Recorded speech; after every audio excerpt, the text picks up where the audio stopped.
1, 2, 3, testing. To our listening and viewing audience, we'll be up with Byron Dale in just a few moments. So stand by momentarily, and he'll be right up and speaking next. The next speaker up is Byron Dale. We'll be right back with you in just a second. Continue viewing the broadcast. LiveOnLocation.tv is a broadcasting company. Thank you for viewing this.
Because I would probably move around.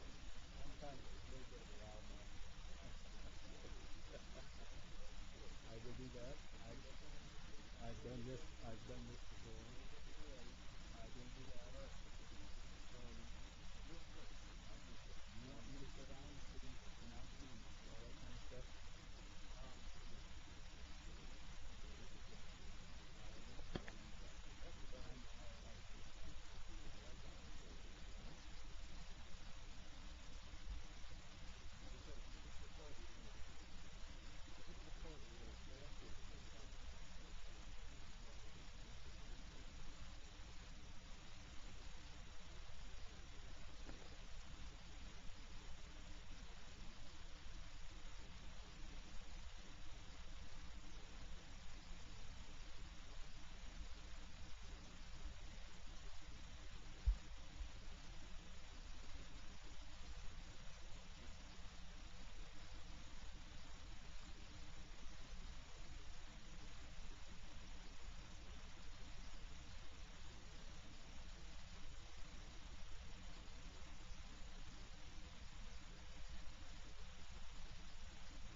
Our next speaker is Byron Dale. Now, I met Byron down in the Health Freedom Conference in Ontario, California, and his speech there was phenomenal.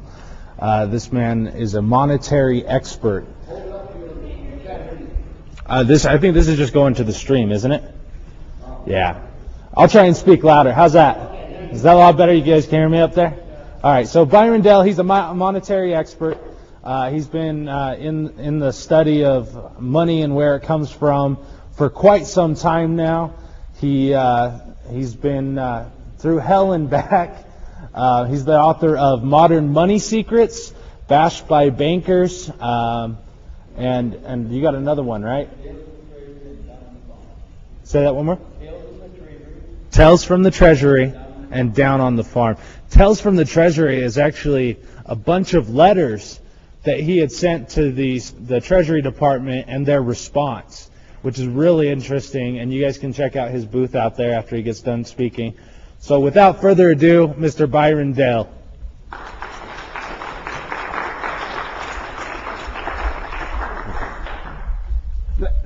Thank you very much. It's a great privilege to be here. I particularly enjoy this one more than any place else I've been, and I'll tell you why. These are one of the few guys that said they invited me only because I had a workable solution. And I'm kind of different than most people you'll meet because I'm a very solution-oriented person. I don't believe that you have a right to complain unless you can tell a better way to do it. And I get so tired of everybody telling me what the problem is and nobody tells me how to get out of it. I was stuck one time in the ditch and a guy come along and said, "Man, you're really stuck. Man, it looks deep. I hope you have good luck," and I sure will wish you luck, and he walked away. Didn't help a bit to get out, did it? And see, my life is probably a little different than most because I started out as a very ordinary person. I grew up and I was kind of a wild kid, liked to have a lot of fun, never did anything illegal or I don't think even immoral actually, but I had a lot of fun in that. I didn't particularly like to read, but I loved to go out and have a lot of activity. Got a granddaughter just like that, and it kind of scares the heck out of me. And then I got older, and one day I was playing ping pong with another girl, and this girl walked by, and I'll never forget that moment as long as I live. I watched her walk clear across the long hall, and I said, I have never seen, that's the classiest girl I've ever seen. I watched her a little longer and said, but she's too classy for me, and went back playing ping pong. You know, I've never changed my mind about the first part, but I did the second part, and that's how I met my wife, Judy Dale, who has been with me all this time for 48 years, I think now, and I guarantee you we've been through hell and back, and that's true. Because we started out right after we got married. We got 160 acres from my dad on a contract for deed. We got another 160 acres of land that came with it. Is it going okay? We're going to put you on this. So, and you'll still use that. Okay. You just go ahead. All right. We're just going to get them set up so that the audio will be broadcasted and not recorded. You know, I can't think of everything, though I sometimes claim I do. All right, that should be good. Just talk and see if that's... It makes no difference. He come up with a solution, though, didn't he? And that's what this is what we all should be doing. He's working on solutions. Or we hope he did anyway. Okay, and thanks to my wife who worked hard with me, and we spent a lot of time working our whole life. And as I told you, we started out kind of small. We worked hard and we grew, thanks to some help from several people who both taught me how to do things better and helped me understand a lot of things. And we ended up 18 years later with a 5,000-acre ranch worth $1 million on paper. That's when I began to understand there was something clearly wrong, because it was so obvious we produced wealth out of the ground every year. I mean, in fact, I don't know about you, but I've noticed grass grows every year, almost every time. And you know, it's a funny thing, if you turn a bull out with a cow, they almost always have a new calf, and you have new production next year. Well, if you do all these, how come we collectively get deeper and deeper in debt? How did we get $57 trillion in debt in a nation that does nothing but produces wealth? And so I started studying this, and I was pretty busy at that time, but I had a son that just graduated from high school. And forgive me if I get a little emotional, because we traveled 1,500 miles to get here, and all night one night. And I never do good on this particular part of my speech when I'm tired, because this was not exactly one of the most pleasant times of our life. But as I began to understand this, one day my son graduated from high school, and I was out asking him a lot of questions about things that I wondered if he learned in high school that I didn't. And one day he looked at me and said, "Dad, I don't have a clue what you want to know. I've never even thought of such things. I wasn't taught anything about it for sure.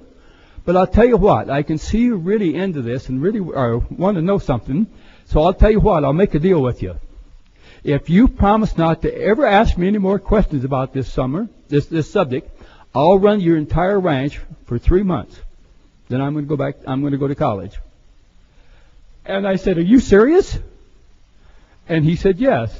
And I said, "Son, you just made yourself a deal." And I went in the house and started studying. And I read every book I could get my hand on about the Constitution, about money, about the history of money, and I've called everybody that I could ever think of that I knew anything about that subject, and I've studied it ever since. So then, after we'd done quite a little of that reading, and like I said, I didn't even like to read, so it wasn't exactly one of the things that I thought was just fun. And I used to call the state library, and I called them so much that pretty quick they recognized my voice every time I called, and they'd say, "Oh, Mr. Dale, what do you want to know today?" And I would tell them, and they said, "You got any names of any books or authors?" And I said, "Heavens no, that's why I called you." And they said, well, we kind of think we're starting to understand what you're trying to figure out, so in a week or so or whatever it took the mail to get there, I'd get some books in the mail. Obviously, I didn't read them word for word, but I seemed to know the difference between wheat and chaff, and I began to really understand. And so then one day I was talking to Judy, and I asked her, I said, I wonder what would happen if we wrote to the Treasury of the United States and asked them some of these questions. She said, the only way I know to find out is write them. So she sat down the typewriter, and we worked up a letter, and I didn't learn to type till I was 49 years old. So we sent them a letter, and basically it was 13 questions. I'm going to only deal with the first few. What is money? Where did it come from? And how is it created? And Russell Monk, the General Counsel of the United States Treasury, wrote me back and said, and as they said, this is the second book I ever put together. It's called Tales from the Treasury.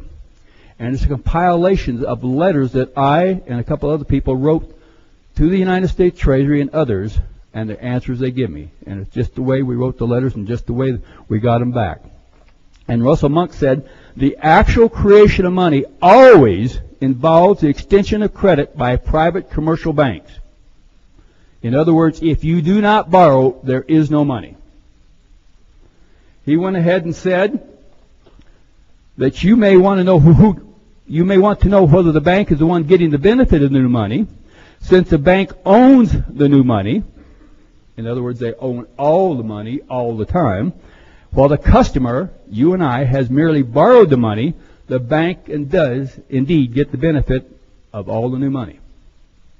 And the truth of it is they get the benefit of most all the money. Okay, now my first question, the first thought popped in my head, and it took me actually several months before I actually understood all the letter he wrote. But my first question is, I wrote and asked him, another point I need to clarify, if money is only created by extension of credit and a book entry, where does the money come from to pay the interest on the borrowed money? And he wrote back and said, money for paying interest on borrowed money comes from the same source the other money comes from. You got to go borrow that too. And that's when my life changed. Because it was very obvious to me that if you got to borrow all the money you can use, or anybody else can use, and then you got to borrow the money to pay the interest, that's a one-way trip to bankruptcy, isn't it? There's no way out. There is no, and I'm going to get in a lot more of this in a little bit, there is simply no way to create any money to get out of debt. Only more money to get deeper in debt. In fact, you can't even get out of debt personally unless you shift the debt to somebody else or the next generation. Now, is that really what we think America is all about? I hope not. Then later I got a letter from the Library of Congress that said money is created when loans are issued and debts incurred. Money is extinguished and a loan is repaid. So if we actually paid the debt, we wouldn't have any money at all. There wouldn't be any money in circulation to do business with at all. And I personally sat in the Federal Reserve boardroom in Washington, D.C. My little behinder has sat in the same chair that those chairmen sat in. Unfortunately, I didn't have a camera to take a picture of it, but I was there, and we had this same kind of conversation with them. And Robert Ewald, the Flow of Funds director, said, "Yes, you're right. As an individual, you can get out of debt, but collectively, we cannot get out of debt." And that's why I want to start with my presentation here, only so that I can show you a few more things of how it actually works. But I want you to really understand. See, we do so many things wrong, and so many people tell you wrong. We always cuss the government. And I'm sorry to tell you, but we have a great form of government. I didn't say we had great people running it. Now, there's a difference. But we have probably the greatest form of government that's ever been devised by the mind of man. But then we've elected a bunch of people that would do anything to get a job. And we won't elect anybody else because if somebody gets up and actually tells you the truth, half of you disagree with him, won't elect him anyway. We have been so lied to about most everything in this country, most of us don't recognize the truth when we hear it or see it. And we've elected them guys which we clearly knew was lying in their pockets and not providing for our best interest And we've elected them over and over again. Isn't that true? And we've done it as an entire nation. And it's time we wake up and start listening to people who might actually be telling us something different. And the reason I'm probably a little different is because I didn't get most of my information by reading somebody else's book. Now, I read a lot in books that give me some basis to start, but most of mine is I actually wrote to the people who's running it to ask them how it worked. And when they told me, I said, well, what's the consequences if it really does work that way? What's the consequences for me and my family and the rest of the country? Well, it's clear. We all go broke and a few people get rich. So we go back to this, a short summary of the root that feeds and funds most all of Americans' problems, and then, of course, a workable solution at the end. And you got to understand, almost every problem we have in this country stems from the same root.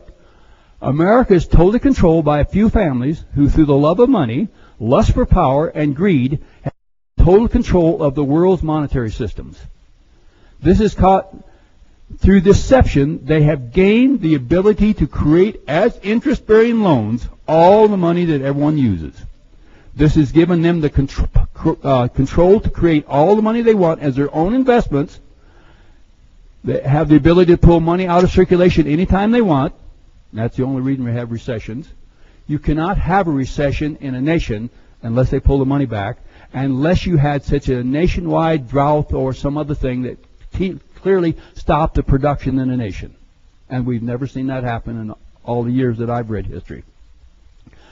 This gives them the ability to own and control most businesses and have a mortgage on all the rest. And I'll prove that from statistics in a little bit. This has given them the money to control the media, therefore the power to control every election, and the control of every congressperson, or to fund every dictator they feel necessary to control any government.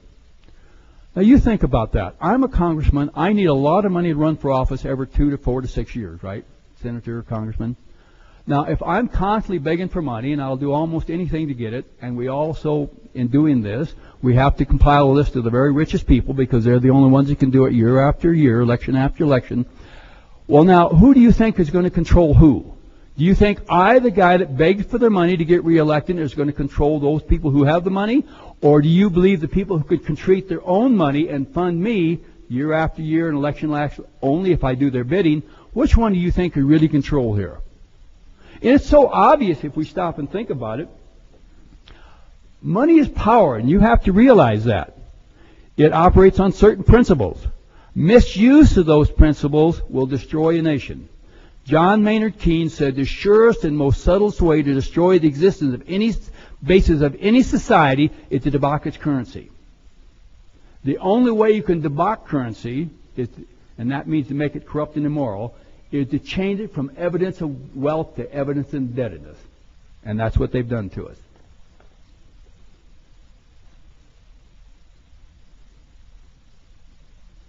Whoops. Couldn't get it to go, and when it did, it really went. Well, come on, you. There we go.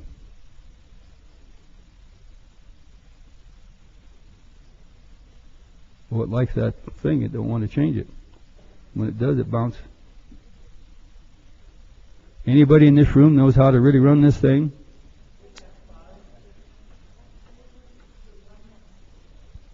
Okay, I flip it easy and nothing happens. There. I got it finally go. And this is one of the things you really want to understand. Many things have been used for money.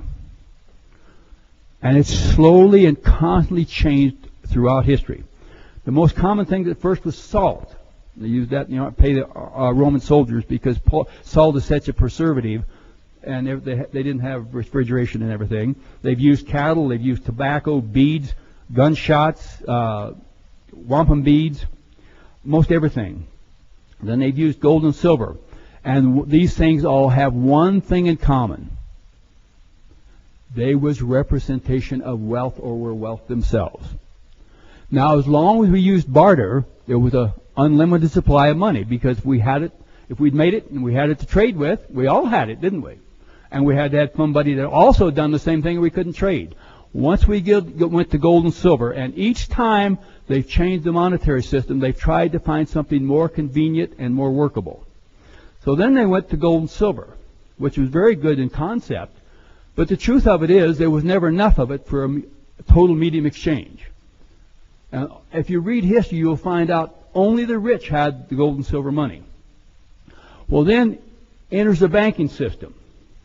And that's where we got in trouble, because everybody that I read on this tells me that is our whole banking system started when some rich people decided they wanted to do something. They didn't want to take all their gold with them, so they stored it in the vault with a goldsmith who did that stuff to make a living, made ornaments and stuff out of it. And he had a vault, and he kept it. And then he realized that, well, wait a minute. People really chose his paper receipts over the gold and silver because they never come back and asked for it. It just sat there. When they got some more, they put it in there too. And, people have a tendency to look for profit. Have you ever noticed that? And one day a guy come in and asked for a loan.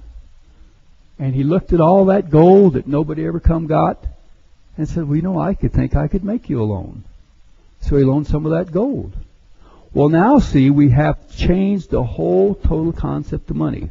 Because now the new money that he was actually increased the money supply, but did not increase the gold and silver. And he increased it as a loan. Well, then, of course, he saw it was a much better way to do it, because after all, they just used my promise to pay him back anyway.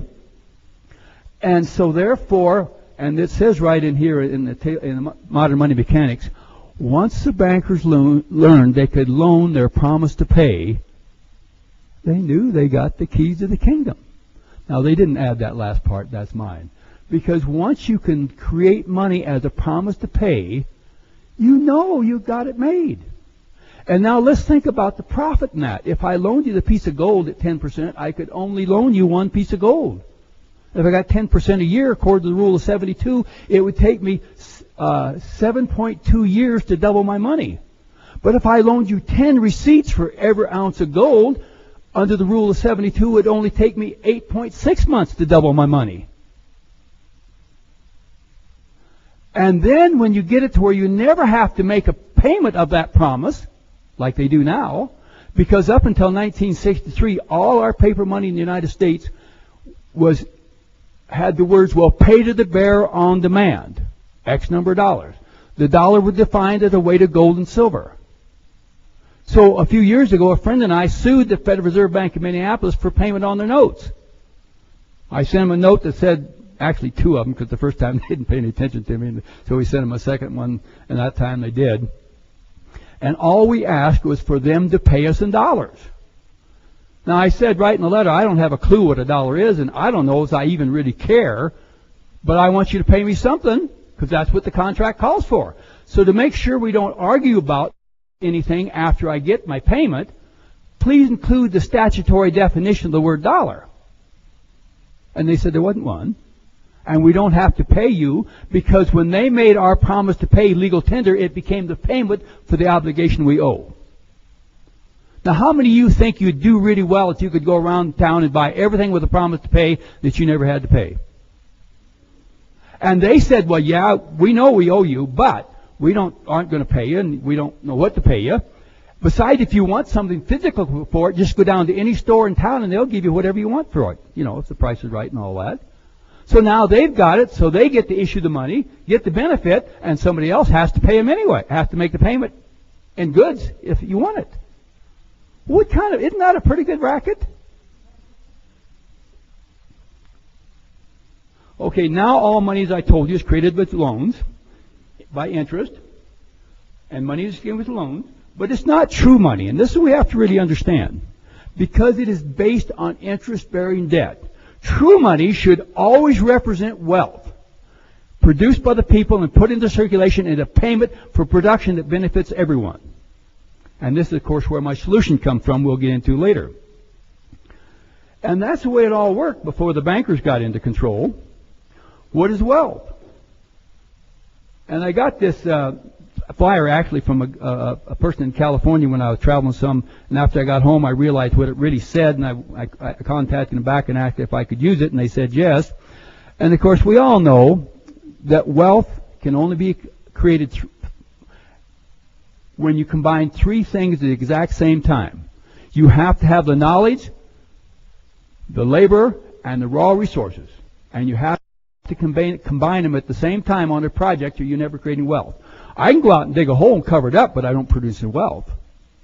But when I build something that benefits someone else with my knowledge and my labor and my raw resources, now we've created wealth. And it all stems from raw resources of the earth through either agriculture or mining. And then, as I said, when we apply our God-given physical energies to that, we create things. Okay, now there's no debt in that process at all, naturally. So, see, we can tell again how fooled we've been. The banking system has the power to pull money out of circulation anytime they want, and that's something you have to really understand. They actually can and do. That's where all recessions come from. Now, this is the cartoon out of the Federal Reserve Story of Money, I believe. Without enough money, economic activity slows and unemployment rises. Have you ever seen that or experienced that in your life? Therefore, they have the power to create a recession anytime they want. And they do. And do you know the only difference between a recession and a depression? It's a recession if you lose your job. It's a depression when I lose mine. The story of banks, which I happen to have right here. From that we read, because of the fractional reserve system, banks as a whole can expand our money supply several times by making loans and investments. So they even get to create money as investments for their own investments. That's a pretty good racket. Now, this is how it really works for the most part. West Side, and they're talking about a bank here, takes Jake's promise to repay the loan and creates a demand deposit, money he will spend by writing checks. Now, I wonder if you can see this. I want to go over to the blackboard, and I want to really go through that because this is probably the most important thing to understanding the problem and also to understanding the solution.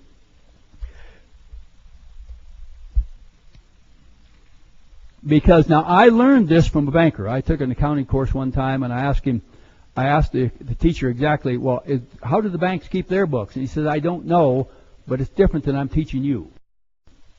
But my wife happens to be an executive in a bank, and so when I get home, I'll find out exactly, and I'll come back and tell you. I went through several bankers, and every one of them agrees this is how it works. This is what they call a T-chart. Now, when you want to get a loan, you go into the bank, and you sit down, and you talk it over, and when he decides that you've got enough know-how to run whatever you want to do, and you've got enough collateral to back it up, he'll agree to give you a loan. So we'll just say that we're going to borrow $1,000. Now, to do that, he requires I sign a promissory note, the signed promissory note. Okay, now that's promising to pay him back that much. Okay, that goes on the books as an asset to the banker and a liability to me, the borrower. Okay, then he takes the exact same figures, and all we use for money is numbers. And he now creates $1,000 and put it in your checking account. And that's exactly what they said here. Westside takes Jake's promise to repay the loan and creates a demand deposit, money he will spend by writing a check. So they create all the money just exactly that way. And a borrower's promising to pay and putting in your checking account. Now, at that point in time, you have a $1,000 note. This becomes a liability to the bank because they haven't paid you. They've only promised to pay you. And it becomes an asset to you, the borrower, because now it goes on your books as an asset. They each one now has a new asset and a new liability on both sides, but they don't have to give a mortgage on their, to get to their money. You do. They don't pay you interest. You have to sign a promissory note that you'll give them up everything, including maybe the firstborn child. If you don't pay them that back, plus we'll just use 10% interest, 10% more. Now, if this is all the money in circulation, and it is, because it all starts, every dollar starts with a loan. except maybe sometime, maybe they do a little investment they don't ever talk about. But even then, it's my understanding they only invest in some interest-bearing instrument. So in other words, even that goes on as a loan to somebody. Okay, now it comes time to pay back. How do you pay back? Well, as Russell Monk said, you can go back and borrow some more money from the bank. Will that get you out of debt?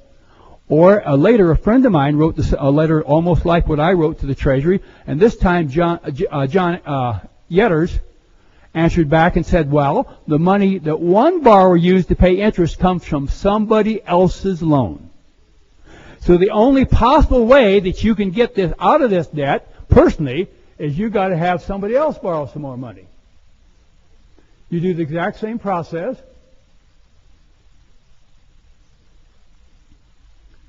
Okay, now the only way I can get out of debt, I don't know anybody that borrowed money because he didn't want to spend it. How about you?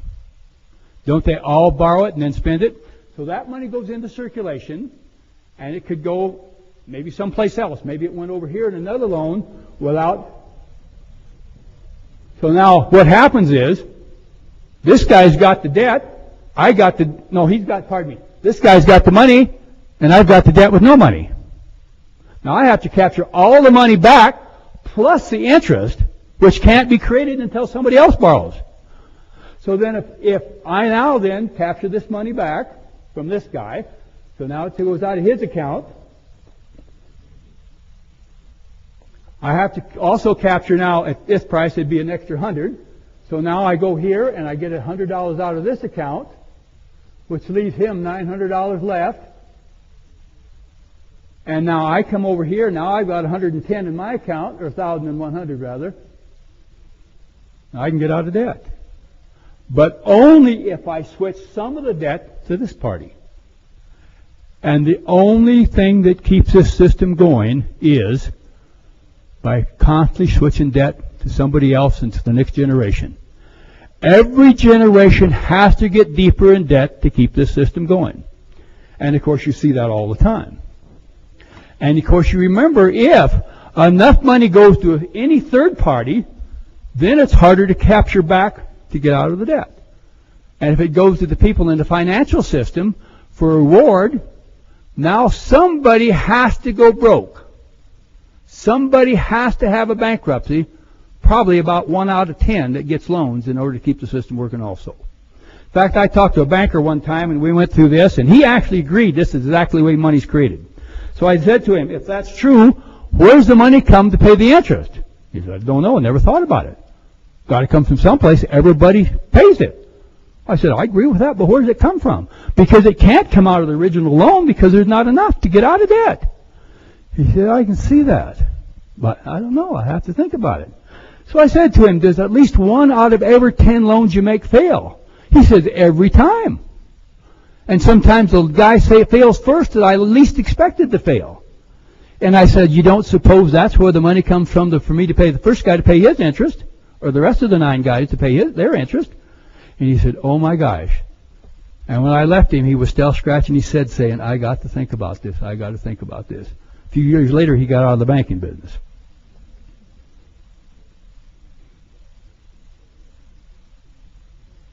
Now, basically, we've covered all this, so I won't leave it up there just long enough for you to read.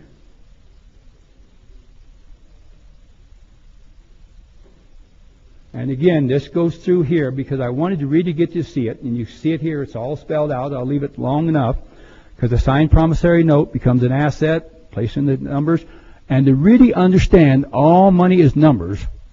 Look at your billfold and look at paper money.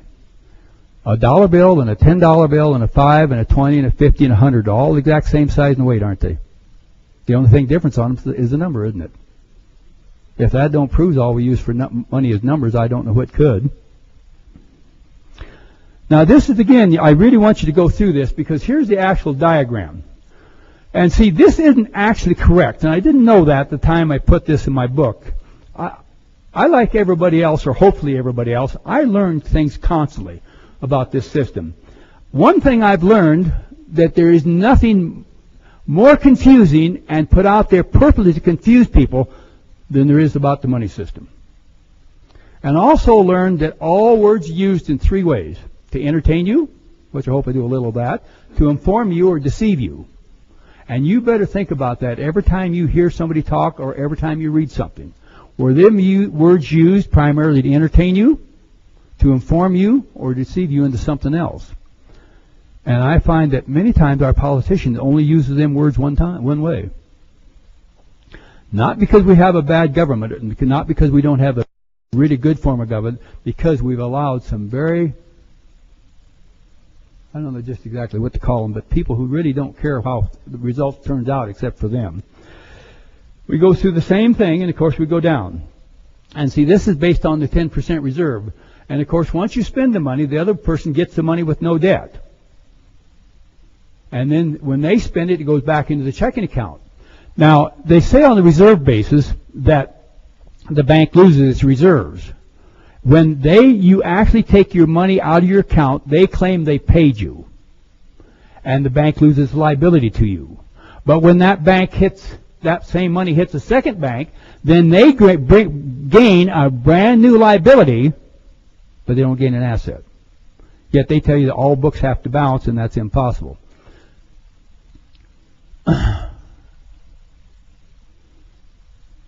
Okay, money is created as loans. For the borrower to repay, he must go into commerce and capture both the principal and the interest needed to repay the loan. When the borrower sends his check to the bank, the amount needed to pay the interest is taken out of the borrower's account, and that money is extinguished and destroyed. The money used to pay the interest goes into the banker's interest income account as his spendable money, and goes on the books, but that money doesn't get extinguished. The money used to pay the interest doesn't get extinguished. It still exists as somebody else's borrowed principal, and somebody else is still paying interest on that money. Now, if you want cash, you can take that money anytime you want and go down to the bank and buy the cash.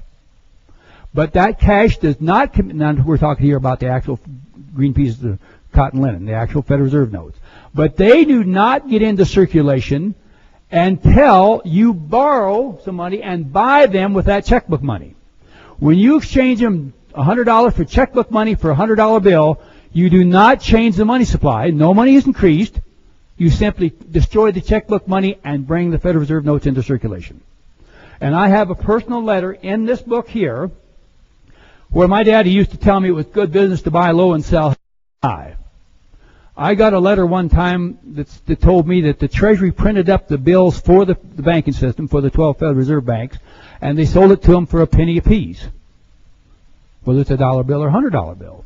So I thought that was kind of interesting, so I sent them a dollar bill and asked them to please send me $100 bills. And if you don't honor that, I'll sue you for violation of the Anti-Monopoly Act. So they wrote me a letter back and said, well, Mr. Dale, you didn't send enough money. Now it costs 2.2 cents. But you have to understand, the banks have to put up collateral equal to the face value of the money.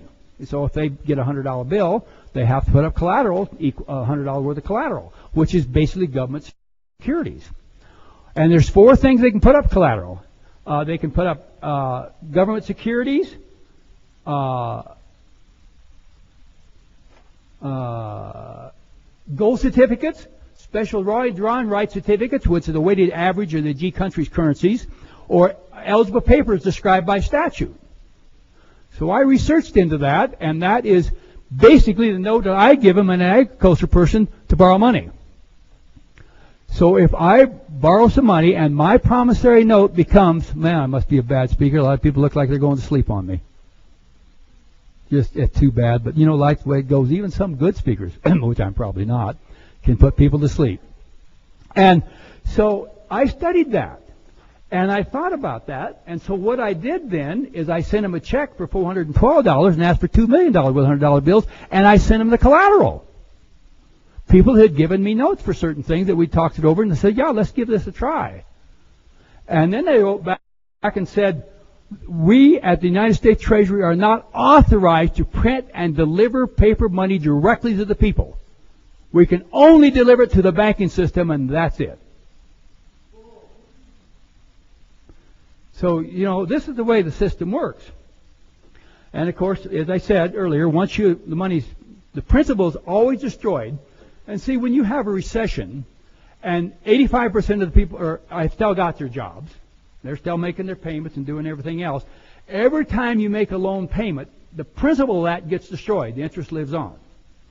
Okay, now if the bank don't continue making loans, that in itself keeps pulling down the money supply. Because that money's going out of circulation and not being replaced to a banker. Now, I personally had quite a conversation about 8 months ago, 9 months ago, maybe now, with a guy that worked in a national banking bank. And he said, we got lots of money to loan. We just can't find qualified borrowers. So therefore, they won't loan. Well, if they're not loaning and we're all 85% of the population is still paying the loan, the money supply is actually decreasing, not increasing. And of course, you understand now, if the government borrows lots of money, we could have money without having personal debt, only because the government has borrowed that money collectively for us. That's why it looks like so many people can get rich and get out of debt, when actually they just shift the debt to somebody else. Money created in interest-bearing loans has severe monetary consequences. When all money is created as interest-bearing loans, it creates economic servitude. I don't know if any of you ever read the Bible or ever heard about it, but it clearly says there that the borrower is a servant to the lender. And we all know that's true. Because if I spend you some money, I lose control. You've got it, that's the end of it. But when I loan you money, you always have an obligation to perform for me in the future, don't you? You have become my servant, one way or another. Money needed to pay the interest can only be created by another loan of principal. Therefore, the interest debt is never really paid. It is just shifted to another borrower and or to the next generation and keeps growing forever until the system collapses. A study of the World Institute for Economic Development at the United Nations University reports that the richest 1% of adults own 40% of the global assets in the year 2000. And the richest 10% of adults accounted for 85% of the world's total wealth. The bottom half of the world adult population owns barely 1% of global assets. The richest 3 people have assets that exceeds the gross domestic production of at least of the 48 least developed countries. That's your consequences of having money based on interest-bearing debt. Now, I just recently got this. A friend sent it to me over the internet. Who owns the wealth and holds most of the debt in America? The total 1% of the households own 34.6% of all privately held wealth.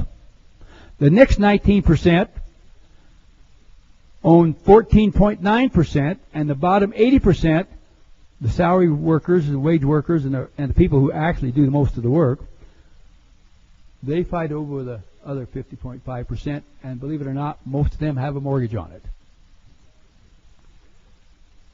Now it says the total consumer debt, 73.4% is held by the bottom 90% ranked by income. 26.6% is held by the richest 10%. So see, they get the benefit of the money, all those who work with the banking system and who get the benefit of the system.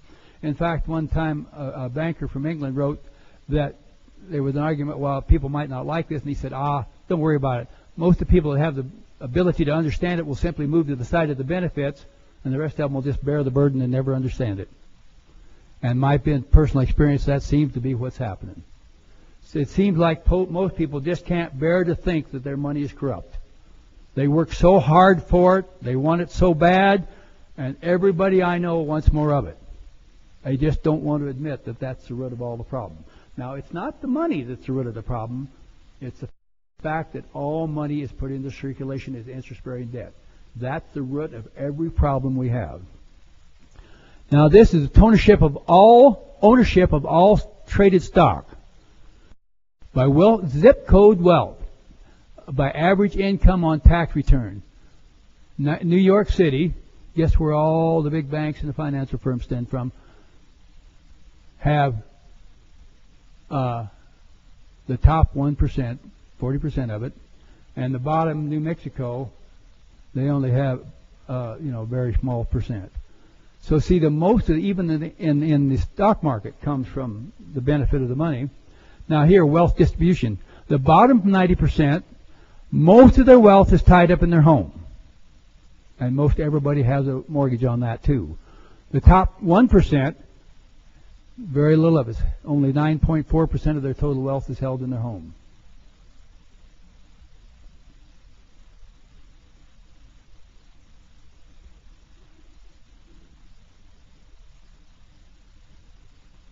What did I do here? Okay, now this is a chart that came out of America's Total Debt Report. It was originally called the Grandfather's Economic Reports, and I've checked him out, and his figures seem to be pretty accurate with what I've actually been able to get by writing to some of my congressmen and stuff from the Federal Reserve System. And the red line, as you can see, it goes straight up.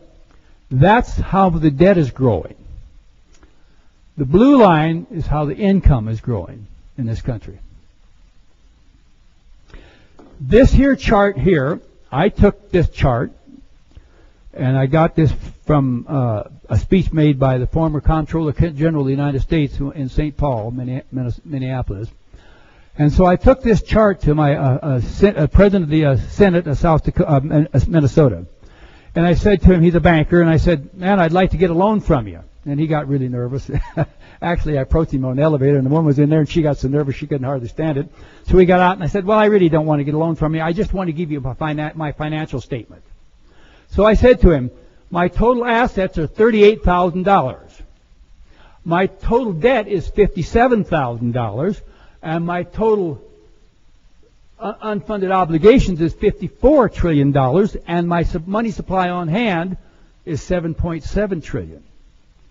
And he said, heck, man, you're already broke.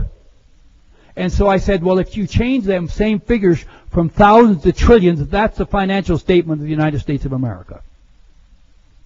And I got these right out of his speech and off the internet, and the money supply I got off the website of the Federal Reserve Bank of New York City. Now this chart I worked up from figures I got off the Grandfather Economic Report. I actually sent this chart to a guy I know in the Federal Reserve Bank in Minneapolis, and I have an email that he says those figures look accurate to him. If you start over on be on your left, the first column is in the black is what the average income of American family of four was in 1990. The red is how much interest load they had. Not debt, just interest load on the debt. In 2005, the average income went up to $43,500, and the total interest load on a family of four went up to $30,654. By 2016, the interest alone will be $1 billion greater than the total consumer income of everyone in America. And we see that happening. And there's no way to reverse it unless we change our monetary system. Now, the guy I sent that to, he wrote me back and said, well, your figures sure look accurate to me, but you left out a very important thing. You forgot to include how much the assets rise. And I said, well, I wrote back to that, well, it really don't make a difference if I buy a house for $100,000 and I'm making payments on it, because I borrowed the money. If it don't make a difference, it goes up to $200,000 because I can't obtain any of that value that got unless I sell the house or borrow against it. And even if it goes up to $200,000 or $300,000, if I can't make my payments, I still lose the house. In fact, all it really does to me increases my expenses column, because if the price goes up, the taxes go up. Now I owe more taxes on it, and I have no more income than I did before.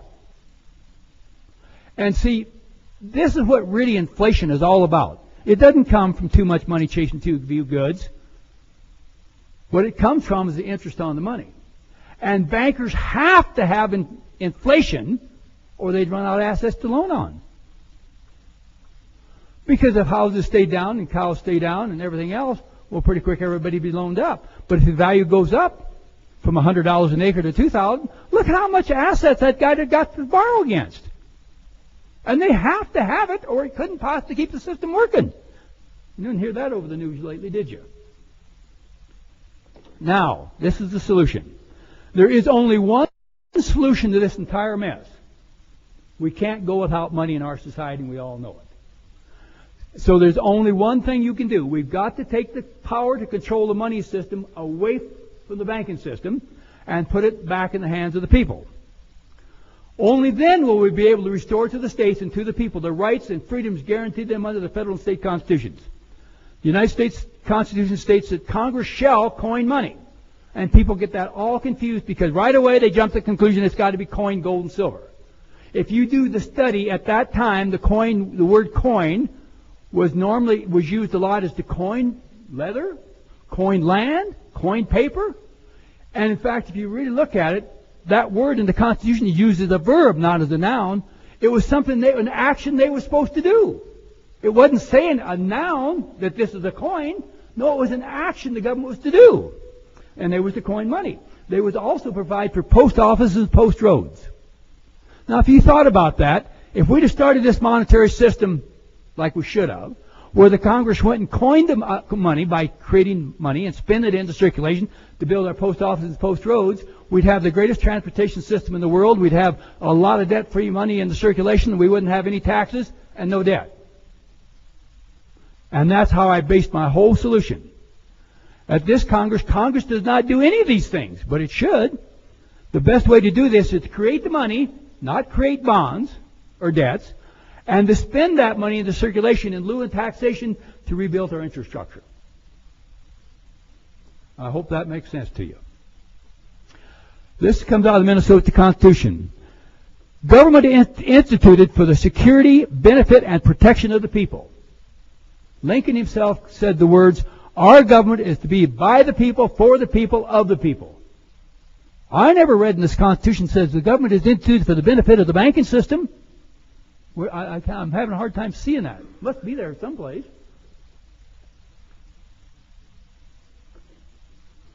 Now, this solution should actually be done on the federal level.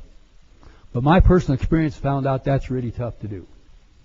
I actually, in 1991, wrote a bill to reform the United States monetary system. And myself and two other people took that and hand-delivered it to every congressman and senator in the United States, and we made them sign that they got it and also write down the name of the aide who would probably read it first. And we have contacted them over and over again and never found anybody that ever read it. Then in September 10th, I think, don't hold me to that exact date, under the D.B. Kidd started a big petition drive to get rid of the Federal Reserve and the income tax. And when I heard about it, I contacted her. And I said, well, would you be willing to petition for something positive, something we should do instead of just against everything? And she said, well, yeah, what do you got in mind? So I told her. And this, of course, was on the federal level. And she said, that sounds good. So she included it in her petition. And they took just under two in 1993, I think in September 10th, but don't hold me to exactly that date. We took down almost 2 million signatures, and according to DV, the police grid showed there was 4,400 people down there delivered that petition that day, and we never even made news there. And I made several trips down there. I learned to where I could sit at home and get on the phone, and I could get an appointment with a congressman every hour on the hour for 8 hours a day. So I'd drive down there and be there and start Monday morning and have a meeting every hour on the hour for 5 days, and then I'd go home. Of course, that found out I didn't have enough resources to keep doing all that. But anyway, that's the whole principle behind this. Then later on, I come up with this idea. I had a friend one day to call me up and said, Byron, you've got to listen to the Minnesota Transportation Department. They're being aired on TV, and I did. And during that hearing, at least 50% of them said that we've got to find a new and innovative way to fund transportation, because we just can't do it the way we're doing it. So we figured out, I've worked on this bill 14 years now.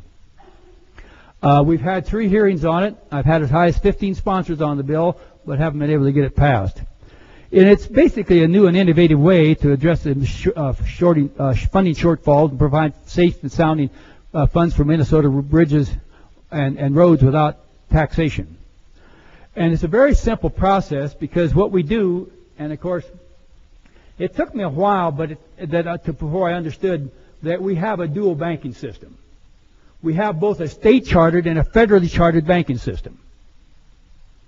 The state-chartered is controlled by the state and run by the state, and the federal is chartered by the federal and run by the feds. To do this, we would simply enhance a current banking practice of creating money as investment. Banks can expand our money supply through loans and investments. The story of banks, Federal Reserve Bank of New York City. Now, this is an actual email I've got from the FDIC. I contacted them because the revisor down at Minnesota legislator said, well, even if you got the bill passed, the FDIC wouldn't allow you to do it. I said, what do they do? What do they allow and what don't they allow? He said, I don't have a clue. Well, if you don't have a clue what they do, how would you know what they wouldn't do? So that gave me the idea, and I went home and I started calling, and I finally got a hold of this Rodney Heck down at the FDIC. And he told me this, and then I took it down and told some legislators, and they said they wanted it in writing. So I said, well, how do I do that? So I went home and asked my wife, who's got the most brains in the family. And I said, well, how do I do that? And she said, just do it down like we do down at the office. Just write him an email and ask him for confirmation. Sounded good to me. So I wrote him this email. I want to thank you for taking the time to visit with me yesterday afternoon, 1:24:05, and send you this follow-up memo to confirm that I understood our conversation correctly. When I asked you, could a bank create money as investment as well as a loan, and if so, what could they invest in? He replied, that's a hard question to answer. It depends on whether it's a federal bank or a state bank. He also said, maybe it depends on how big the bank is. I said, if it were a state bank, what would be the controlling factors? And he replied, then the state law would be the control, and that would control the FDIC audit. Please confirm or correct. And he wrote back, yes, that was the information I provided by one of our subject matter experts. In turn, I provided it to you. So if we now can get the Minnesota or any state to pass a law that says that we require the state banking system to create the money to pay the roads and spend it into circulation instead of loan it in as bonds, it will be binding on the FDIC audits, and they're the only federal agency that audits a state bank. And we've come close, but we haven't been successful. And you know the reason I haven't been successful is because they never hear from anybody else that wants it except me and maybe one or two friends. And I've had several friends come down and they're going to help me, and they last about a week.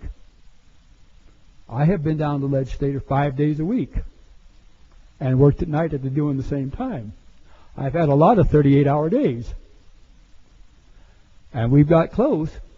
But you know, the last time we had a Senate hearing in the Senate, it was very interesting because we went through basically what we went through today. And then the banker got up and testified, or the banker's paid lobbyist. You know, it's amazing. Why would you pay a man $90,000 or more a year to lobby for the legislature unless you expect him to get some kind of financial return for you? I just don't think that sounds reasonable to me. And anyway, so then the banker guy got up on the stand, or got up to testify before him, and he said, well, I don't disagree with hardly anything he says, but even if you passed the law, we couldn't do it because banks can't create money. Yet right today, I have right with me a chart put out by the Commerce Commission, who regulates the state banking system in Minnesota, a chart on how state banks create money. Well, I'd like to seen them guys take after him for lying to a committee hearing, but of course they wouldn't do that up to this point in time anyway. That under this Minnesota money plan, it's been called several things. In fact, right now we have a guy by the name of Leslie Davis running for governor in Minnesota, and he uses this and he calls it the Davis money plan, and he's campaigned really hard for governor on this concept. That I know Minnesota has a $6 billion budget deficit they can't seem to solve, and he's campaigned very hard on how to do that this way. And the concept is very simple. In fact, that's why I wanted so much to go through what I did earlier, because you'll never understand the solution unless you understand the problem. Because today, all money is created as a number and mostly moves electronically. And so we would do the exact same thing. We'd have the state-chartered banks simply create the money by adding numbers to the checking account of the transportation checking account of the state. When they bid a road, just like they do now, and today when they want a road, somebody has to decide they want it built. And I'll go through that in just a minute. and then they go out and they get bids, and then they have engineers design all the plans and how much it should cost, and then they get the bids. Those bids have to be bonded, so if the contractor fails, bonding company will make sure the road got built. We would not change a single thing except how the money got into circulation to pay for that bill. And that would come from the state banks when they created brand new money and spent it in for that project. Here's how it works. The state mortgage bank will pay for the pay for the natural equity by monetizing, or in other words, turning the bid value of the project into money and spending it in circulation. Now, the natural equity is a law term, and it means to do what is right, which I thought was kind of cute. Now, here's the step by step. You and I and others will decide if you need better transportation. And believe it or not, we have in Minnesota transportation association group that's very influential in Minnesota and when it comes to transportation. And they was actually started by farmers in southern Minnesota when they got tired of being stuck in the mud. So they went to the legislature to form an association of other people just like them that was tired of being stuck in the mud, and went to legislation and demanded better roads. Now that association was taken over mainly by contractors, but that's what the origin of it. Then you will petition your state government to help you meet this need. Now see, government is a very useful institution, but it only should do what the few things that people can't do for themselves. And there's three basic things, or two really basic things that it's very tough for people to do for themselves, and that's create their own money and build their own roads. Because you have to have one thing, you have to have roads and money both, is uniformity. You want the road you drive on to be about the same every place you go, don't you? Same width, same depth. You want to make sure it's got enough pack that it actually will support the weight of the trucks, and everything's safe, and the curves are not too sharp. You don't run into them 90-degree curves like we used to, where you might not make it if you're driving too fast and don't know it's there. So these things all come into play. That state agency will then design the specs for the project and give it a number. That agency will then issue a request for bids. Contractors will send in bids. The agency then accepts the low or best bid and gets a bond to ensure the project gets completed. The agent will send the request of the funding to the state chartered banks. Upon receiving the request, the bank will then monetize that value and electronically transfer that newly created money into the state's transportation account, where they will spend it in and pay for the project according to the contract, the way it gets done. The contractor will then spend the money to pay for all the costs incurred into completing the project, the labor, the equipment, and raw resources. All the road workers and the suppliers, etc., will then spend that money for food and housing, transportation, etc., and the new money will flow into circulation, debt, and interest-free. The people will get the transportation system they need and want. They will have the new money in the system to meet their daily needs without borrowing and without a greater tax burden. The state banking system, working together with the state, will have monetized the state's transportation system for the benefit of the people. The banks will buy the equity, and they'll work it just exactly like we did on the board. They'll create the money and put it in the account. When that money's spent out of the account, it will go down to the transportation committee. It will then go over to the transportation account, and this money will move. And of course, when it moves out of one account, it will go down to zero, just like it did before it went there, and the money will move into circulation. The state transportation account will then get the money. It will pay the contractor, and the money will go to the contractor, just like all of the rest of the check monkey moved all the time. It'll be the exact same money we're using right now today, and nobody will be able to tell the difference. Can you tell me where the dollar you spent last in your check account, where it was born at, where it originally made the loan came from? Nobody knows. And it won't be like a local currency. It'll be good every place. Now, I'll be real honest with you. I hope I sell a few books while I'm here. But if California's money was different than Minnesota's and I couldn't do anything with it when I got back, what would be the object of selling the book except to give you the information? I might as well give them away. So see, that's another thing most people don't understand. One thing money has to have is uniformity. It also should represent wealth, and it has to be spent into circulation. And it has to have a mechanism to put that money into circulation. Because there's only three ways to move money. You can spend it, you can loan it, or you can gift it. And each one has a separate set of consequences. Because if you spend money in, you get a certain consequence. If you loan it in, you get What we just saw is not too good a consequence with interest. And if you give it away, you destroy the incentive to produce. So now when you spend it in, you also have to be very careful what you spend it in. Because if you spend it just for wars, what would you have? Just wars. If you spend it in to build a transportation system that everybody gets a benefit from the roads they drive on, and all freight moves there and up and down it, then you get a benefit for everybody, but you get the actual people who build it gets the first check and the first payment, and that's how money moves into circulation. From then it just moves around just like it does now. The contractors pays the suppliers. All that money moves into labor.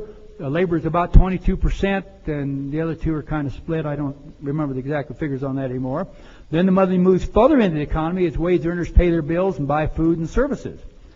As the debts are paid, as the loans are repaid, the debt will reduce the money supply, and the money supply might not even grow. Because after you pay off a loan, that money will be destroyed, but the money will still be in circulation, so you won't increase the money supply and you won't decrease it either one, but you will get rid of the debt.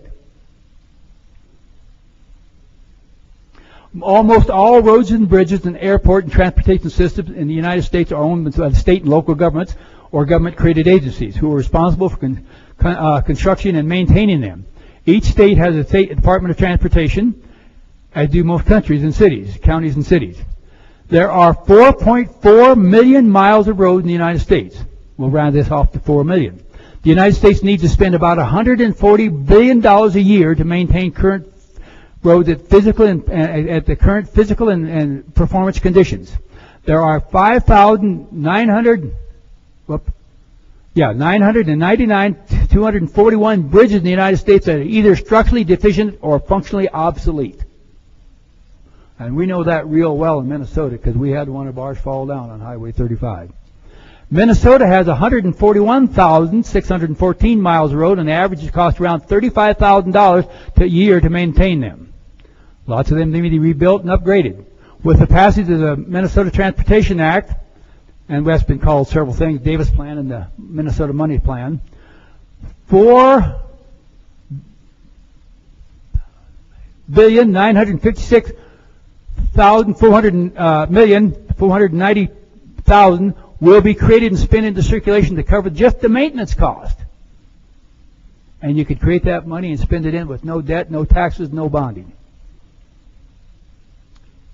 And spend into circulation, not including the money that would take to build and upgrade them.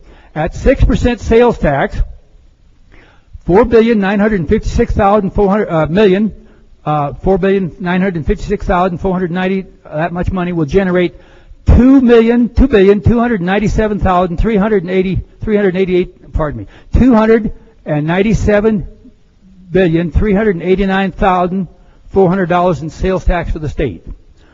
Now, I had a banker I met in in Nebraska, that said when money first comes into circulation in a city, it moves between 5 and 7 times before it moves out or gets destroyed, if you borrow more money. Okay, now this same thing would happen. Now, if that generated this much money in sales tax that went once, what about if it turned 5 times? It turns out the state would get almost half that money in its call for some sales tax, and the money would still be in circulation because they spend it. You have an unbelievable worker system that can be implemented.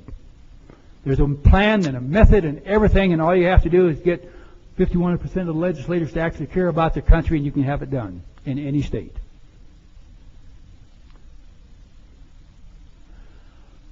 Okay, cash flow, income, prosperity. This is what this Transportation Act would do for Minnesota. This came from the other day. This chart's only about a week old. The other day I really got to thinking about this whole sales tax and all the benefits and how it all worked. And so I had a friend of mine contact the Minnesota Department of Transportation and asked them exactly what it cost. And this is based upon the actual preliminary engineering design and from them for a mile of road. It averages out to about a total of $2,064,810 per mile of road.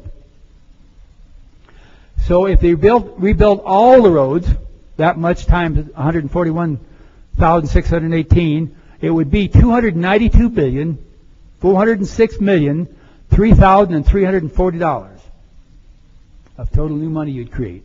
If you did it over 10 years, then it'd be just a tenth of that each year that would go into circulation as new money without debt or taxes. Then, of course, you get all the taxing power from that, the sales tax. This don't count income tax. And it really dawned on me when I was doing this. They tax all the money when it comes in, and they tax all the money when we spend it. Well, that sounds like economic slavery to me. And it goes through there, and I'm not going to, if you can read it from there, just take the time to read it. I'll give you a few minutes because it's basically what I've already said. And we don't intend all these figures to be 100% accurate. We just want you to really clearly understand what we could do if we wanted to. If we, the people, would get proactive instead of reactive, and we would actually start out to take their power away and take their money control away from them in a way that we could actually implement and produce and quit worrying about what they're going to do to us tomorrow, in 10 years we'd just have this all straightened out and we'd be out of debt and we'd be free. And maybe if the congressman didn't have to beg the banking system for all the time for the money, maybe we'd even have some honest congresspeople. And the nice thing about the states, it's a lot easier to get the state legislators than it is the federal legislators. That's the only reason I started working on the state plan. And it took me quite a long time, at least probably 3-4 years at least, maybe more, to actually get this all boiled down to where I'm giving this presentation today. Because it took me a long time. When I first started out, the only thing I knew was in the 1980s, my sister-in-law worked in a bank. And at that time, California issued some warrants. They were in financial trouble just like they are now, and they issued some warrants.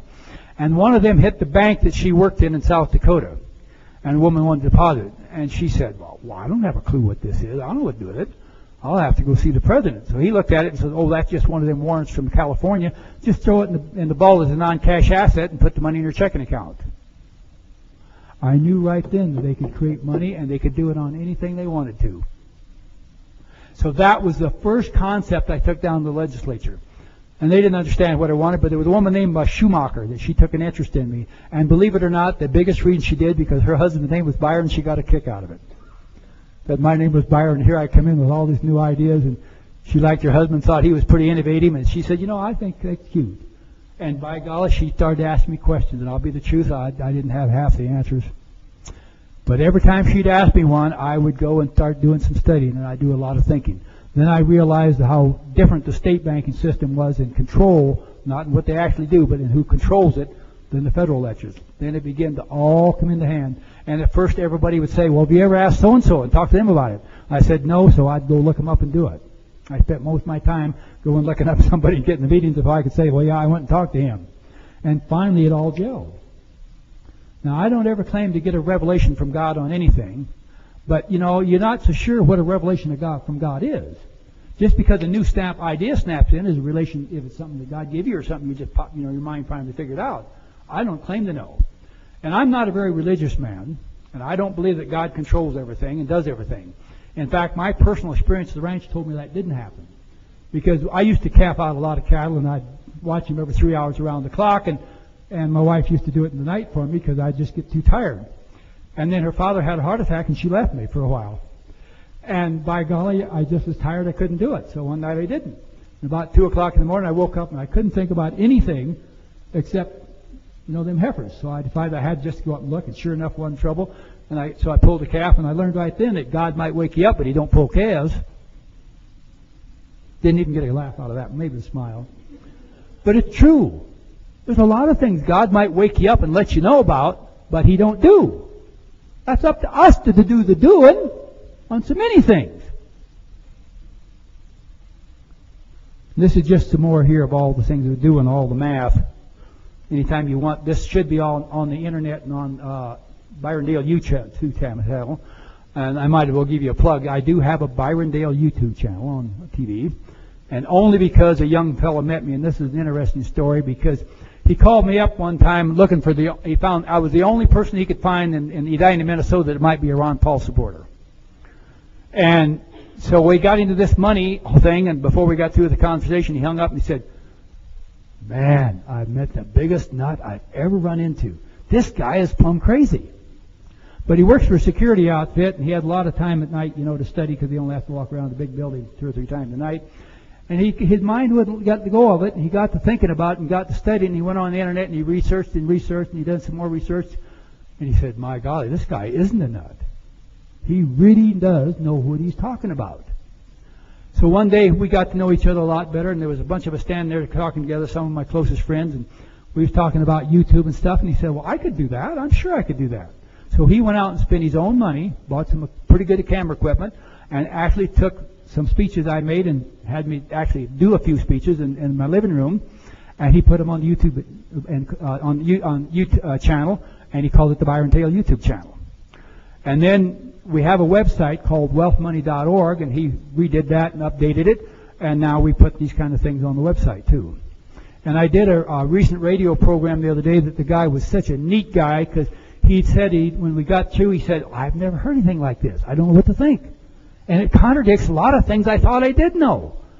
My first reaction is to reject and call you a nut. But he says, you clearly, it's no question, you've done a lot of research. You seem to really understand what you're talking about. And I got a lot of documents to do it. And I think I missed one out here. This is really interesting. I think I missed it. Maybe it's still here. But this is the Federal Reserve Purpose and Function Book. And it says right in here on page 6, paragraph 3, all banks' deposits are a form of credit. Basically, they represent amounts owed by the banks to depositors. They come into existence by exchange of bank promises to pay customers for various assets which the banks acquire. Currency, promissory notes of business, consumers, and other customers. Mortgages on real estate, and government and other securities. Well, if you can buy everything with a promise to pay, it looks to me like you get everything free. Especially when I know from personal lawsuit that they never have to pay. Now, by gosh, if you can get everything for free, I don't think anybody in the world can compete against you. And every bank is a business for profit. Now, you and I are going to compete in business. I get to create all my own money, and you guys got to borrow it all from me to do business. Which one do you think is going to be the most successful business person here? I think it's pretty obvious, isn't it? Now, I'm going to quit here. And then I want to stop right here, and I want to open this up for questions.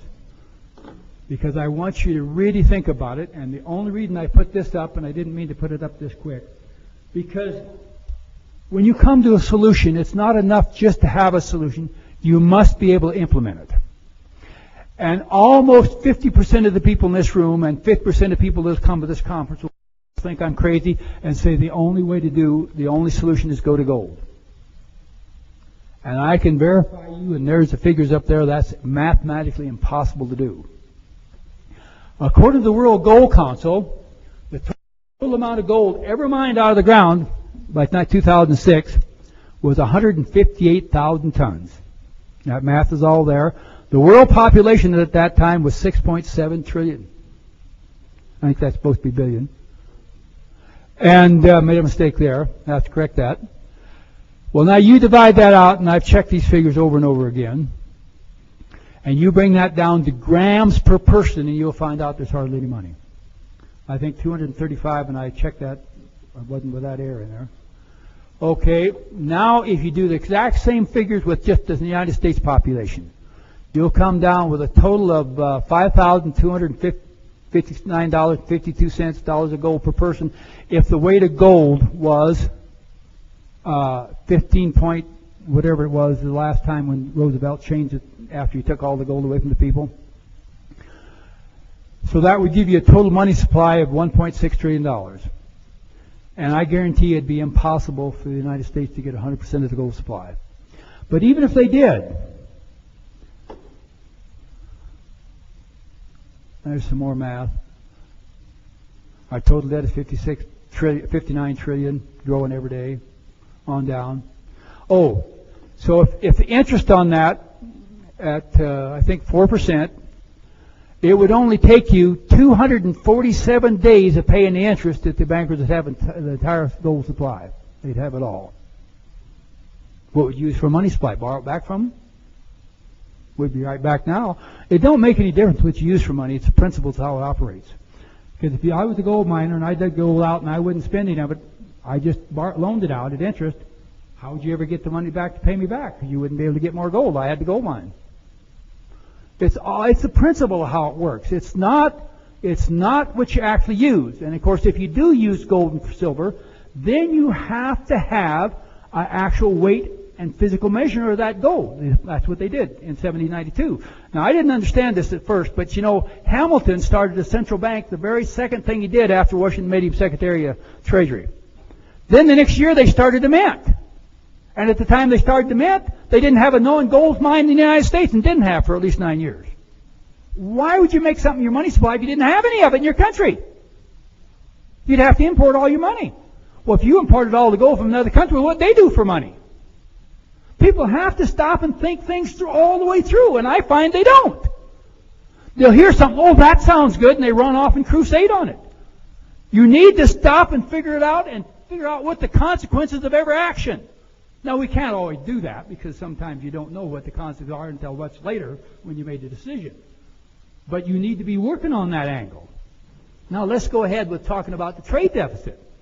The United States at that time had a $40.4 billion per month trade deficit. So if you took that, and it would only take you 3.3 years of that trade deficit to ship all the money out of the country if it was all gold. And you had 100% of it. In 3.3 years, it'll all go out of the country just to pay your trade deficit. What are you going to use for money supply then? People have to think about all these consequences. I have talked to a lot of people. In fact, I used to go on the road a lot and speak and kind of quit. My time running out? Everybody was against me because I wasn't for gold. Because I couldn't. In fact, when I first got into it, I said, that's what got me started. I said, well, what's the difference between you give me a gold dollar or a paper dollar? What's the difference between the two if I can go down and buy what I want at the store? Well, of course, then I understood when I understood the 1792 Coinage Act, because in there it says that anybody that can mine gold and silver out of the ground can take it to the United States Mint and they will weigh it and assay it and stamp it into coinage free of charge. Well, if they did that, if I took it in and waited a week and went and got it, that money came into circulation based on my production with no debt to anybody, didn't it? And then I spent it in circulation when I bought things. That's the principle we got to have. Just because there's not enough gold and silver to make it work on gold and silver, don't mean you shouldn't use the right principle. It's all about how principles of things work. You make a stool and you make a little tiny point in the middle, how easy it is to set on. Don't make a difference whether you make it out of glass, wood, steel, whatever. If you put it with 4 legs on 4 corners and a strong enough material to hold you, it works as a chair really good, doesn't it? Don't make a difference what it's made out of. It makes on the principle of whether it works or not. We've got to understand these things, people. We've got to be proactive, and we've got to take it to them. We've got to quit complaining about what they're doing to us and do something to take their power away. Hey, I finally got them to wake up. And if you guys will all go to my website, you can understand this better. If you don't, then contact me. My contact numbers are there. The website is wealthmoney.org. Just the exact opposite of debtmoney.org. If you want that, you go to the banks. I got to wake you guys up a little bit. I'm sure you've noticed I'm a little bald-headed, right? Well, you know, when I was young, I didn't. I had nice hair. Then I started getting bald back here, and everybody said that was because I was really a great thinker. And it pumped me up and felt good. So then, by golly, I started to get bald back here. And that's said because I was a great lover. Well, then I got bald all over, and now my wife said, that's because you just think you're a great lover.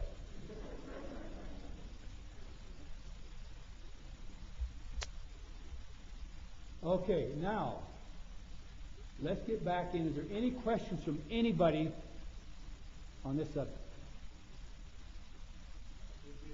Just go her first over here. Just a second, let her go first.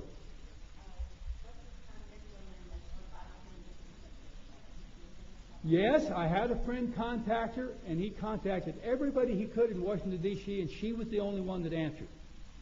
And they actually had a video conference with him in her office and her in Washington.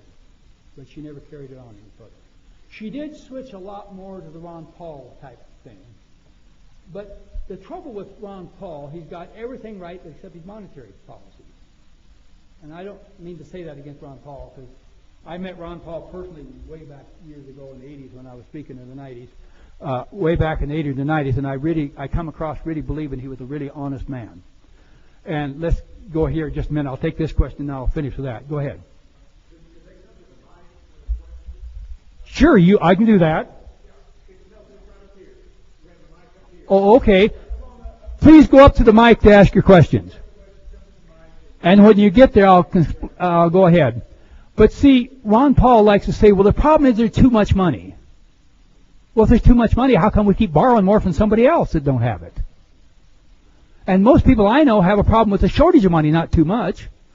And then, I used to wonder why they always said, well, when you increase the money supply, it makes the rest of it worthless.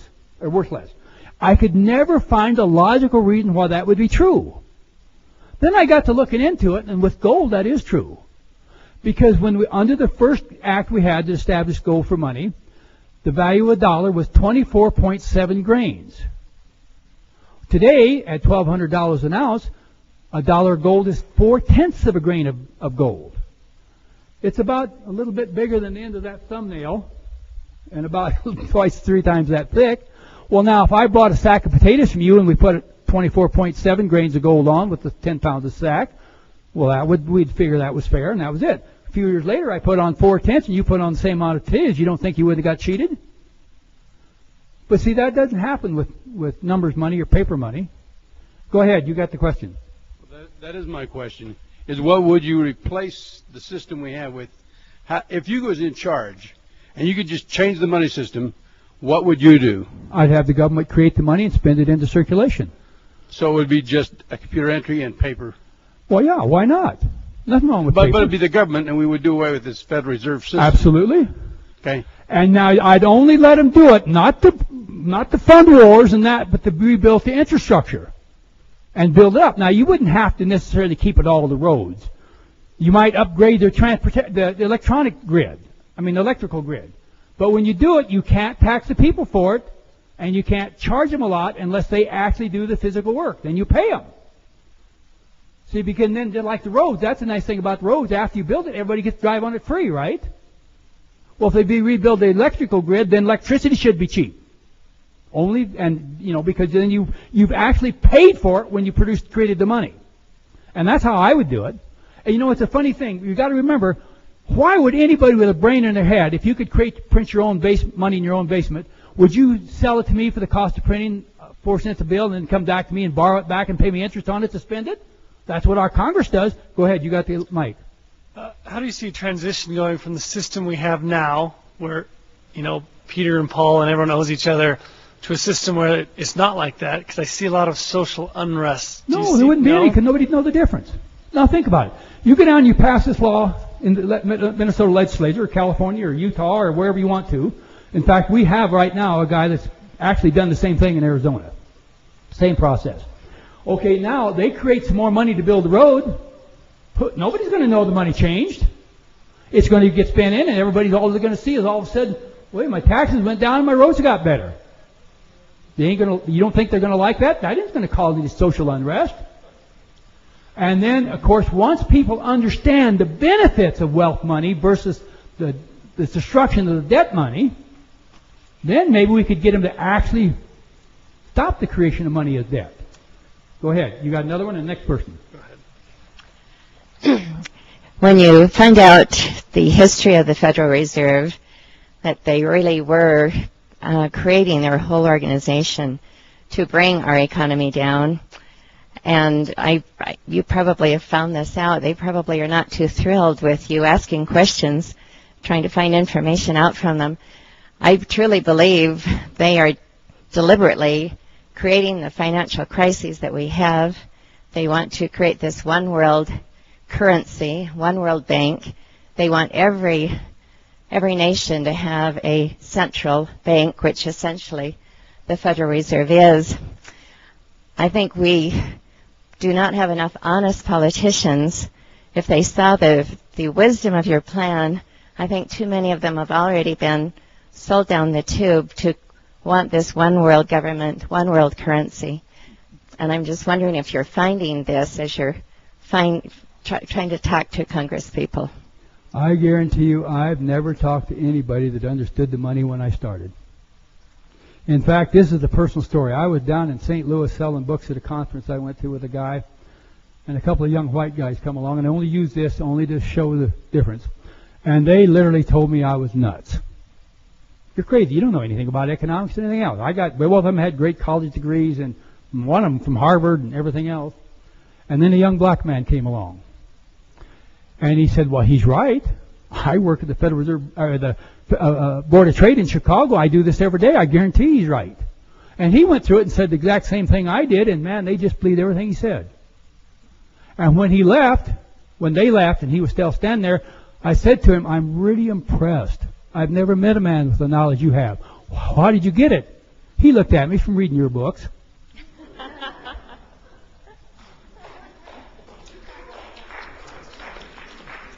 Yeah, my question goes to what the gentleman was just saying up here about basically the transition between the old money from the Federal Reserve and the money be printed there, and if there's going to be any type of upheaval moving to a new currency. Now, the people aren't going to know the difference in the money. They're going to be spending money. But the people who own the banks are going to know the difference, and that's the blood of the beast. I mean, they back the oil. They back several currencies around the world. That's, tied in with the military-industrial complex and all that. They're all one big group together. So what type of upheaval would you see from the people behind the scenes, the banksters who really run the show? What would you see from them? Oh, they'll scream and holler and maybe shoot a few people, but there's always more of us than there's them. Got to crack a few eggs and make an omelet. I think you do. It's amazing to me, and I see this so front. And I have a friend that works with me. In fact, he's the first guy that ever come up to me and said, Byron, you really make sense. Could I help you? Tommy was the second. The rest of the people wish me luck. And the thing that makes him so mad, he went to Vietnam and he got wounded and he's got the medal and everything. And he said, they sent me off as a kid with a gun and expect me to shoot people, and they don't even have the guts to go talk to somebody who wears a tie. Now think about who's the most dangerous, a banker that would pack a gun, if it comes right down to it, than you and I who really understand that we've been robbed. And just go back to the Oath Keepers. Now, if they really kept their oath, they wouldn't foreclose on a single person ever. Because the law is very clear. A man cannot benefit by his own corrupt actions. Go read the court cases. Our banking system is a con and a fraud from day one. It's an absolute plan to steal and was designed to steal. Only I don't think they understood it at first. I really don't. You go up there to the mic. I won't. You got to go to the mic. I'll sure get you. Go up to the mic. You're young and husky. Go ahead. While he's coming, I'll ask one more question. My understanding is so much of our infrastructure has already been sold out to other countries. We have a company from Australia building turnpikes. We have a company from Spain that is planning to build this Trans-Texas corridor. I think so much of our infrastructure has already been sold out. I'm just wondering how we can possibly bring it back to even do what your wonderful plan could possibly do. Well, see, but I don't agree with that. Now, I think that's true in some states, but I know from Minnesota they haven't sold the road. I don't know about Utah. I'm clearly not an expert in every state. I want you to understand that. If I have any expertise at all, it's only in this subject here. I'm the only guy that knows a whole lot about something that nobody else is interested in. Go ahead, and then I'll get back. I guess what I really want to know is, how do we make the transition to a federal government printing the currency? Because first of all, a state can do it. No, you got it backwards. The federal government's the only one that can actually. The Constitution is very clear that Congress should coin the money. They should provide the money, not the state. So the states are going to do the bank, and they're going to do a deposit, transfer, whatever, and they're not going to touch the paper currency, right? Well, they won't. No, they won't touch paper currency. I mean, based on what you're saying. They'll do it all electronically, just like you do now. Right. Most people I know get their check electronically. Does anybody here get your checks electronically from your work? Direct deposit, they call it? Well, that's all we do. We do direct deposit. So how... And we create it exactly the way the banks do right now. They add numbers to a checking account. So if each state did that the way you've described, how does that affect what the federal government is doing The with federal the government roads? isn't doing anything. The federal government creates no money at all in any way. Okay, the Federal Reserve Bank then. Who cares how it affects them? You really care? Do you think my heart really bleeds for them? Now, I'll be real honest with you. I wasn't going to tell this story. Please take this off the air. Please take this off the air. I don't want this broadcast. I wasn't going to tell you the story, but I'm going to now. I know what they do. When we first started this, I challenged them. I did just exactly what I read in the book. I created legal money that they could use for collateral to create brand new Federal Reserve notes. And I've had it tell me in court they could do it. They didn't like it. They sent 42 of the cops to my house, and they beat me over the head with a ketchup bottle and took everything we owned one day. It took my wife a full day to just figure out what the heck they'd done with it. The doctors testified in court they should have killed me when they hit me with the ketchup bottle. They should have killed me when they beat me on the fist until I was so black and blue and puffed up and couldn't even recognize me. When my mother and my wife got to the hospital, they didn't even know who I was. They wouldn't have if they hadn't knew it was me. You think it'd make any difference to me what happened to them? And you think if you can't take the heat, you better get out of it. But if you want freedom, you better be ready to fight for it. And if you think it's going to come easy, you're full of shit. Pardon me. I would glad you took it off the radio because I don't like to get emotional. I don't like to get upset. But I'm tired of being just stole from, beat up, and kicked up crap out of because I want freedom and I want some righteousness in this country. Now, I think you ought to quit worrying about what they're going to do to us and start worrying about what we're going to do to them. And there's more of us than we could do it if we wanted to. And I guarantee you it don't take hard to do it either. I guarantee you this is from personal experience. Charlie Duke started his 50 minute concept in Colorado. He had a state chairman of the committee wouldn't give him a hearing for nothing. That time we had some pretty good radio stations out there, and he contacted them and said, if you guys want this, I want you to call that guy night and day till he gives me a hearing. Here's his number at home, and here's his number at office. It took 24 hours, and he come to Charlie and said, I'll give you anything you want. Just stop those phone calls. Do you know how long it would get the state legislature to pass this bill if that many people start calling them? This is so doable, so easy to accomplish, and there would be they wouldn't even know what hit them. And once that money starts flowing in, what are they going to do? Scream? By that time we understand what we've done. Now if we all become chickens and lay down and say, well, I'm sorry, I upset you and I didn't mean to. That's just not in me. And you know, people change. The actual cop that hit me with the ketchup and hit me with his fist until I was beat to a bloody pulp. And you know what? Come out to my booth and I'll show you a picture of it. I can see it. Today, if I had to have a bodyguard, I'd hire him. And that's the truth. So you don't work for the highway patrol, and the governor said 42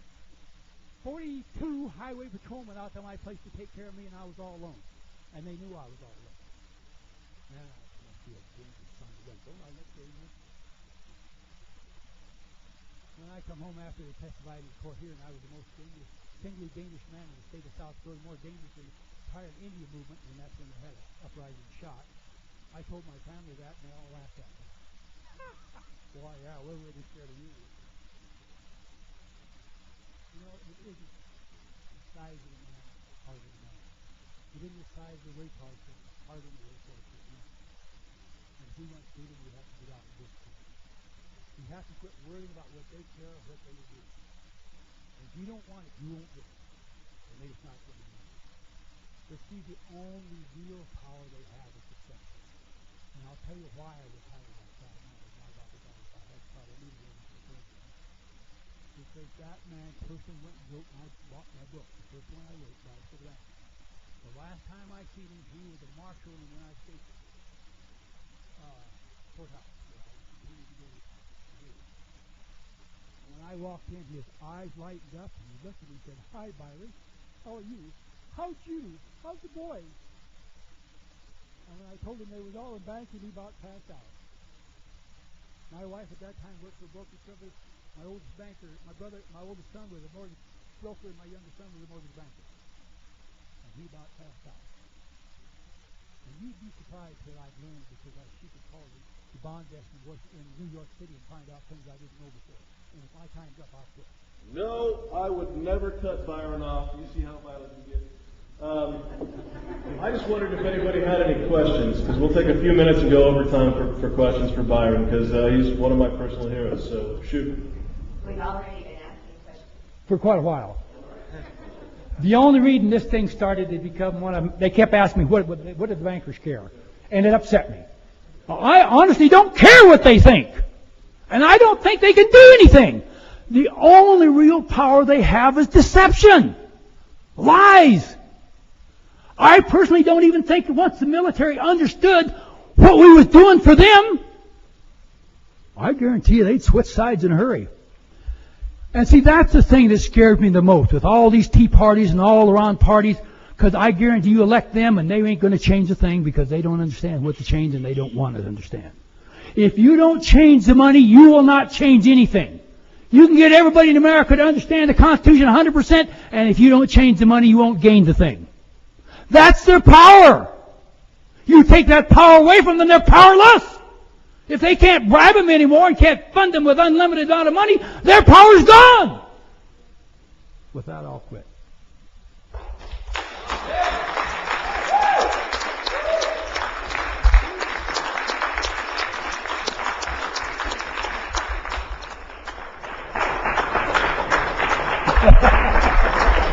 I guarantee you I'm not going to do a single word. So, yes, go ahead. Go ahead.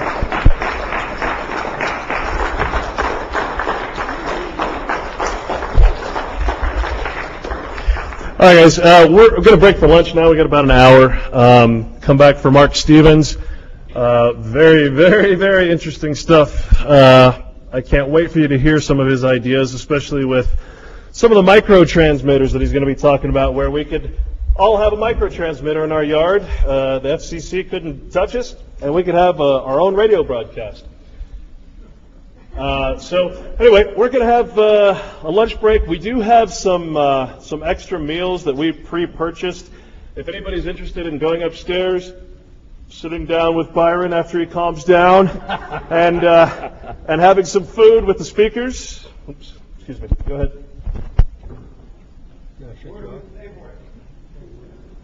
Just right outside here on the booth, and they'll tell you. So if you guys are interested, again, in eating with the speakers upstairs with us, just right outside, there's about 10 tickets, I think, that we have free. Thank you, and be back in an hour.